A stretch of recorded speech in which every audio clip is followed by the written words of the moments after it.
Hello दोस्तों, बात कर लेते हैं सेंसेक्स की। कल किस तरीके से ट्रेड ले सकते हैं, बेस्ट ट्रेड का बन सकता है और हमें किन बातों का ध्यान रखना चाहिए। जैसे कि आप देख सकते हैं आज का मार्केट ओके था। आपने प्रॉफिट किया, लॉस किया, आपका ट्रेडिंग एक्सपीरियंस कमेंट में ज़रूर से शेयर करना और इस वीडियो को लाइक का टारगेट रखता हूँ 100 लाइक्स, जो कि पूरा कर ही दूँगे। सो मार्केट में हमारे पास 3 इंपॉर्टेंट जोन है यहाँ पर। और मार्केट अगर फ्लैट ओपन होता है, गैप अप ओपन होता है या गैप डाउन ओपन होता है, उस सिनारियो में हमें किस तरीके से ट्रेड लेना चाहिए, वो सारी बातें इस वीडियो में डिस्कस करेंगे। फर्स्ट ऑफ ऑल, अब हमारे लिए इंपॉर्टेंट क्या है, फर्स्ट जोन ये है, सेकंड जोन ये, और इस जोन के ऊपर अगर निकलता है तो फॉर श्योर हमें जो अच्छा खासा मूवमेंट देखने मिलेगा। ये 3 जोन काफ़ी इंपॉर्टेंट है, आपने दिमाग में रखना है।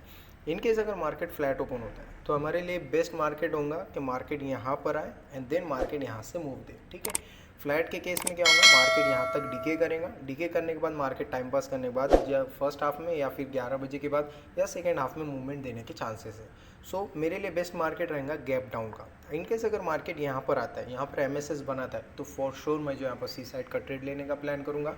एसएल बस इतना रहेगा, टारगेट जो यहाँ तक, फर्स्ट टारगेट यहाँ रहेगा, सेकंड टारगेट यहाँ तक रह सकता है। बट कंडीशन एक ही है कि मार्केट में यहाँ पे एमएसएस बनना चाहिए, प्रीमियम्स में भी ऐसे एमएसएस बनना चाहिए और यहाँ पे ऑन चार्ट भी जो यहाँ पर एमएसएस बनना चाहिए, तभी जो यहाँ पर मैं ट्रेड का प्लान करूँगा। वरना जो यहाँ पर ट्रेड को मैं निगलेक्ट करूँगा, क्योंकि मार्केट में डेली टाइम फ्रेम पे क्या हुआ है, मार्केट में इनसाइड कैंडल बनी है। ठीक है, चांसेस बढ़ जाते हैं कि अगर एक्सपायरी है, एक्सपायरी के दिन मार्केट इसी कैंडल के अंदर टाइम स्पेंड करे, क्योंकि ऑप्शन सेलर्स को पैसा बना के देना होता है। सो मार्केट अगर फ्लैट ओपन होता है तो थोड़ा वेट करेंगे, क्योंकि इस लेवल के पास भी जो ये एक जोन है हमारा पीओआई है, पीओआई के ऊपर निकलेगा, रिट्रेसमेंट लेगा, तभी जो यहाँ पर ट्रेड का प्लान करूँगा।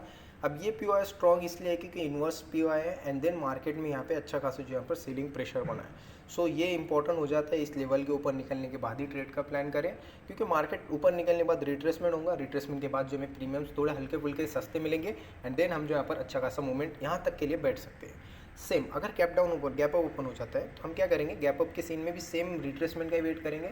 रीज़न एक ही है कि गैप अप के सीन में हमें जो यहाँ पर प्रीमियम्स काफ़ी डाउन हो जाएंगे इनकेस अगर नीचे आता है तो, या फिर अगर मार्केट इस लेवल के ऊपर हाई राइज सिचुएशन बनाता है, तब जो यहाँ पर पीओआई के पास जो यहाँ पे हमने वेट करना है कि मार्केट ट्रेड का कोई सेटअप दे रहा है नहीं, वरना अपने दिमाग में से निकाल देना है, क्योंकि मार्केट में ऑलरेडी प्रीमियम्स हाई हो जाएंगे, आप पुट का सीनियरो लेके बैठ जाएंगे और मार्केट कहाँ से भी रिवर्स करने की चांसेस है। सो 3 इंपॉर्टेंट जोन है।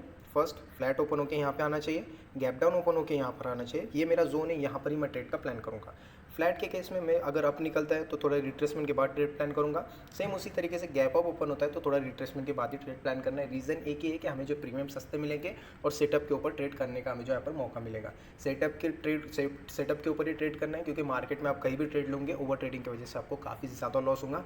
और जो ये सेटअप है, यहाँ पे मिनिमम 20 से 30 पॉइंट का ऐसा लेना है और एक ही लॉट के साथ ट्रेड का प्लान करना है।